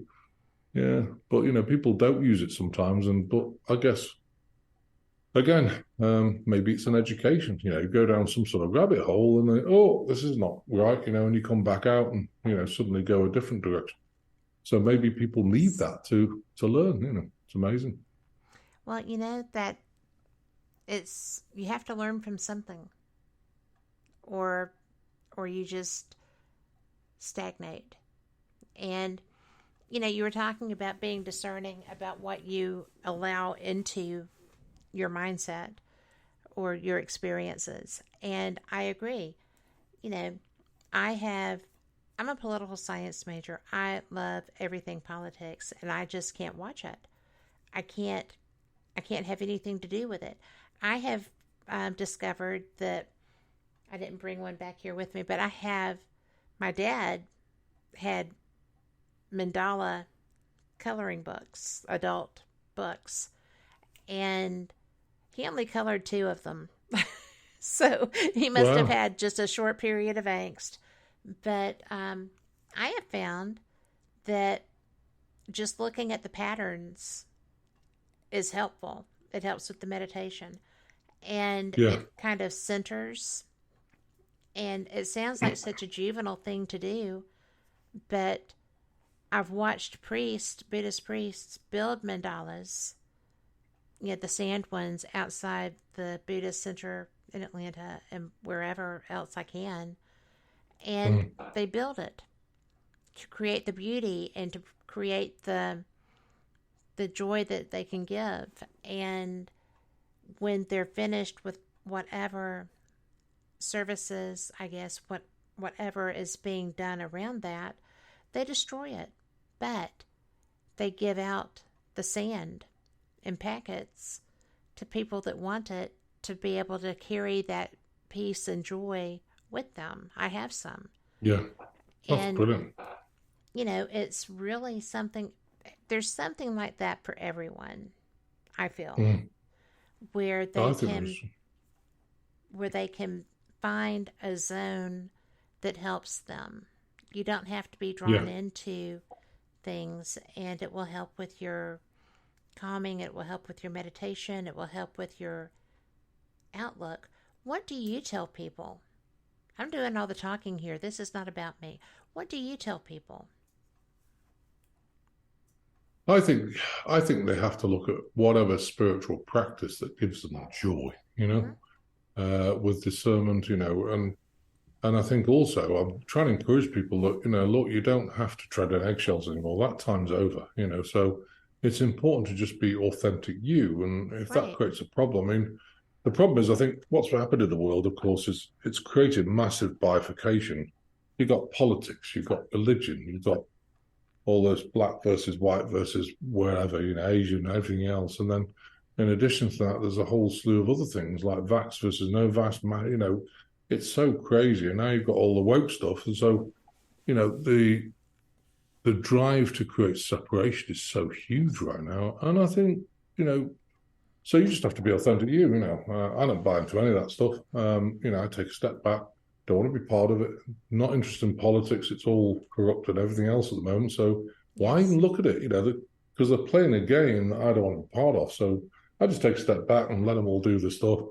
I just focus on what I'm doing. I'm helping people. We're building our house 20 minutes away. Yes. I'm excited for that. You just, focus on the joy, of every single day, even cooking some food. I cooked a shrimp Alfredo from scratch tonight, and it was delicious. Oh my goodness! Even that's hard to do for me. Well, it's a lot of work, but with the wine reduction and garlic, onions, and then you make the sauce, and you put the parmesan, then you have to do the shrimp, and it was delicious, and obviously the pasta, and I love doing that because when you put love in it, it just tastes like, wow, this is great. If you go to a restaurant nowadays, I don't know about you, Kat, but I can't find a restaurant that I really think the food is like, wow, I used to, but I think everything's changed, and I think maybe it's because I think it's a lot to do with because we're all becoming more sensitive. We've got the solar flares, we've got things going on. And I think there's obviously upgrade energies. And I think, nowadays, even like, one day, I think, I don't know what I fancy eating. I don't actually fancy anything. Then you go out for everything and, I really hit the spot as a bacon egg sandwich or, it might be a salad sandwich with turkey on it or whatever, I think, now, people should focus on whatever hits the spot that day, because I don't think you can predict because, things are changing. The solar flares are off the charts. Human resonance off the charts. That's affecting all of us. So if people say, well, I don't know what to eat, well, just go with what you feel like, even if it's a snack, if it's just cheese and crackers, just go with what hits the spot that day because it can change next day. And I think it's really important. I think it is too. I think you're really important too. I am so, I'm so glad that you're here to share your practice and your beliefs and little things like enjoy the salad sandwich. Yeah, just enjoy it because it's gorgeous and it's got love in it, Everything you do has got more love in it, I think the time of going to restaurants for me is over, because I can cook better myself. I'm not a chef, I have no qualification as a chef whatsoever, but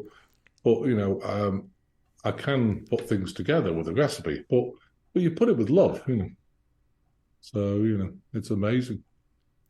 Just like everything else we do. Yeah, put love into it, that makes a huge, huge difference. So. It really does. And, I enjoyed this. This has been more of a conversation than an interview. And I think that you being here tonight was really a blessing for me. Oh, thanks. I'm sure it has been blessing for me. I really enjoyed it. But it's like sitting with a friend, on the couch. Just it's great. Oh, bless you. That's a big compliment.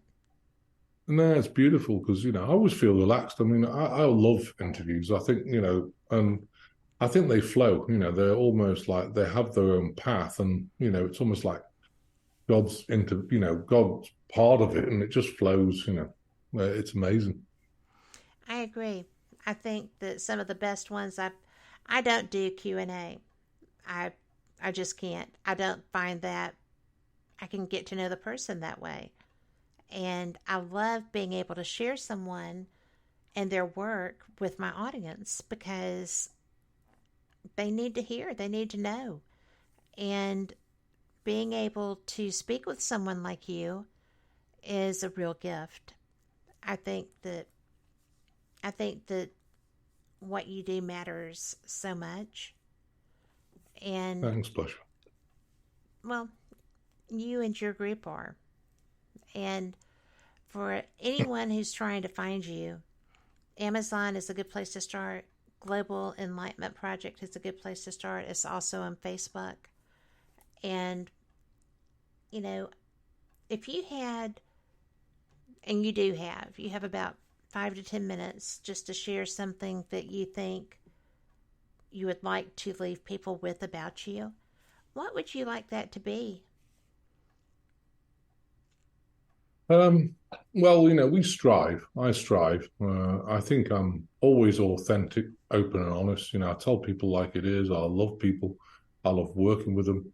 And, you know, I just want to really, if you really are struggling, even if you just want to come on the general groups, you know, it's by donation. You don't have to pay anything. Look, I always tell people, look, I've been there, got the T-shirt. I've been without money. I know what it's like. You don't have a penny even for food.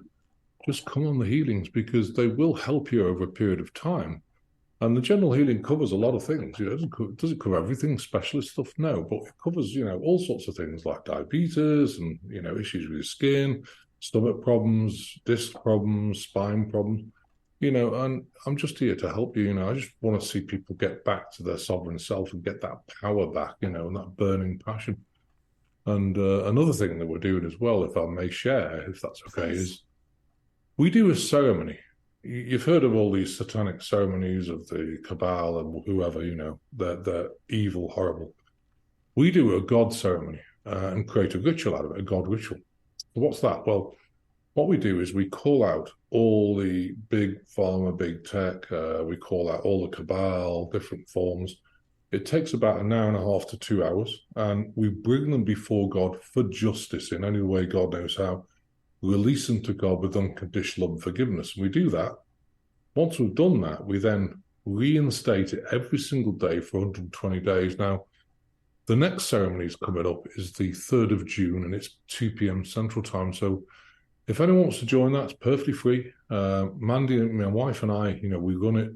And I think, you know, if you want to make a difference as well, because I know people get frustrated. They will, I've got no money. What can I do? Well, you know, you've got way more than money. You've got the power of God behind you, you know. And yes. Normally we get 200 to 300, 400 people. The biggest we've had is 4,000. So, you know, the more the merrier, you know, tell your friends, let's all come on there and let's stop this nonsense. You know, I always think, you know, yeah, do what you like, but not on my watch. I'm an American citizen now, and I'm not prepared to put up with this in this world any longer. But this is a way of really changing, you know, and it's a very powerful exercise. So if people want to join it, it's on the website, 3rd of June. Well, it'll be on the website, from tomorrow at 2 p.m. Central Time. So you're more than welcome. And it takes about an hour and a half to 2 hours. And we just call out all different factions, you know, including child trafficking, everything. We call it all out and bring it all before God, you know, the people involved, no matter how you're named or not named, known or unknown. And I think that's helped a lot. You know, you never really realize how much these things help because, you know, you never see it, you know, but you know, yeah, so, you know, we do a lot of things like that. And another thing, if I may share, is we're doing a pyramid project. It's a huge project. I don't know if you know about that. You may have seen it on the website. It's 100,000 acres, off-planet pyramids built by the Arcturians, connected with Melchizedek beings. They're coming down probably in about a year. Meant to come down this year, but it's not the right timing. So we're assembling the money for that. We've got top banking people in the white hat community and the military. We're putting this together. So that'll be an amazing project. So if anyone wants to learn about that, we've got Sacred Space sharing with my wife and I, which is I think it's the 27th of May on Saturday. So, you know, you can kind of join that if you want. You know, that'll be a bit of fun as well. So there's lots of things. And, you know, when we do the pyramid project, because it's so big, we'll probably need 4,000 to 5,000 people working with it because it's huge. I mean, I'm not running it, you know. I'm just focusing on the pyramids. I'm not interested in all. So, I was reading but it'll about be great it, fun. and it is going to be very fun. It's very interesting too. Yeah, I mean, it's going to be the United States. I can't tell where it is on there because, of course, it's been written in the scriptures about this thing, and of course, they'll want to buy all the land and try and stop you from doing it. But we know where it's going to be, and it's moving forward. So that's pretty exciting. That'll give people the ability to come and work with it and focus on their gifts and have some fun doing it. That's what it's all about. It is all about that. And, I think that's one of the things that I like about your group and your work is that it's about bettering people. It's not about bringing people in to lock them down and have things done, in hidden fashions and in the dark. You're very much a light fixes everything, and I'm very much light is the best disinfectant. So I think that for healing as well as other things. But I really think that if you can bring the light to a situation, then you're more than halfway to fixing it. So I agree, and it's there's so many occults, and I've helped people get out of occults, get out of guru situations where, I mean, one guy in India, lady parted with something like $150,000, and she wanted to leave. He got really upset. Well, I'm going to curse you for the rest of your life. And she was honestly frightened. I thought, oh, this is not okay. So I got his name, and we brought him before God for justice, released him to God with unconditional forgiveness. He just disconnected from it. In whatever way God knows how, however God aligns it, is not our deal. Yep. I've seen so many times these they start off with maps of intent, and then you create a God ritual out of it by reinstating it, and they really work. We clear a lot of things, for people, and really help them. So, yeah, if anyone wants to be part of it, it's more than welcome. I never push people for it. I want you to want it. That's the key. Well, you know what? Bringing a positive attitude and a willingness to help and a want to help, that's the people that make the difference in the world. Like you and Mandy and everyone else. It's just really... Yeah, bless you. It's really cool. So, and you, Kat, as well. Thank you. Bless your heart. I just love that. But, I am so appreciative of your time. I know that 2 hours is a long time for an interview, and especially for a busy person who I hope doesn't have a kitchen to clean up when he gets through after cooking all evening. But I am so... Oh, no. I know, right? Got to do the washing up. I forgot. Yeah, especially with all the cheese. No. Oh my gosh, the cheese! I'd get away. I know the cheese. You're trying to, and you leave it there. So you do something. You go back and you think, "Oh my goodness, I should have put it in soap." But never mind. We'll get there. Well, I've recently started cooking, so it has never been my skill set, and now it is. So I'm very excited about that. My husband's very glad too because he was the cook. So that's great. We found a way for me to learn, and now I love it. So, although it's Mother's Day, so I got spoiled a little bit. I didn't cook, but yay, yeah. But don't you think it's joy though? If you make something like I mean, I'm not a chef, but I can cook, and I make mashed potatoes. I put whipped cream in them, and get enough salt so that wow, they're spot on, and wow, do they taste gorgeous. When you do that with a steak and some green beans with butter over them, whatever, it's simple, but little twist to it. But wow, people think, wow, this is delicious, and it's lovely to see the joy on people's faces. Well, it's love too. Providing that is love too. Love has a lot of different faces. Absolutely. Well, I am just thrilled to have been able to talk with you. Thank you. Oh, thanks, Kat. Thanks for having me. It's been wonderful. Thing. Bless your heart. Thank you. And for everyone listening, if you didn't get to hear the whole show, don't freak, because you can pick us up anywhere that you get your streaming. We're on iHeart, iTunes. I know I am. We are big in India on JioSaavn, And I appreciate every one of you. And thank you so much for reaching out to let me know y'all are there. We're on Deezer, just in case you want to, like scratchy with that. We are everywhere you want to be. And we're thankful for that. We will have, Shelley will be here on Tuesday night with Ghost Talk Radio. I'll be back Wednesday with Paranormal Experience with Kat Hobson. And then Mark Elliott will be here Thursday with Universal Truths. And I have no idea what he'll be talking about yet, but we'll find out. And I will be coming up in June, just so you know, the weekend of June 2nd, I will be attending Contact in the Desert. It's one of my favorite events. I can't believe I blanked on that. But I will be at Contact in the Desert, and I'll be there as media, as well as attending the lectures, workshops, and other activities. I'll bring you some live feeds from there, but I will not be doing a live show that Sunday unless I get somebody there sitting down with me, because it'll be over, but it's California time, and I don't do well with traveling west. So, but we'll see. I'll try to do something for you that weekend. And that will also be the same weekend as your prayer. So maybe we will all be participating in that with you. That would be great. Brilliant. I would like Bless that. your heart. So for all of you, thank you so much for listening. I appreciate you. And please just go out, and if you don't like the world that you're living in, if you don't like what you're seeing, remember that you can change that. It's totally up to you. If you want to just be the friend that you wish you had, be the parent that maybe you wish you had had, or a child that you should have felt like you could be earlier.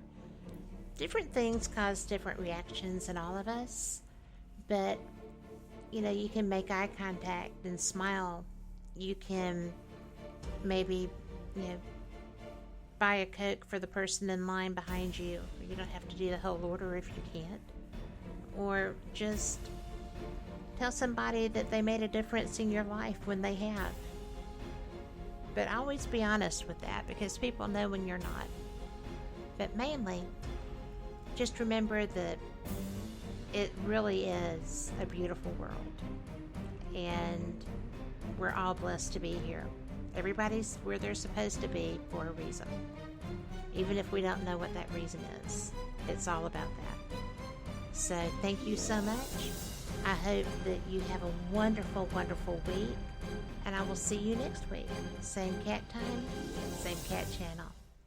Good night.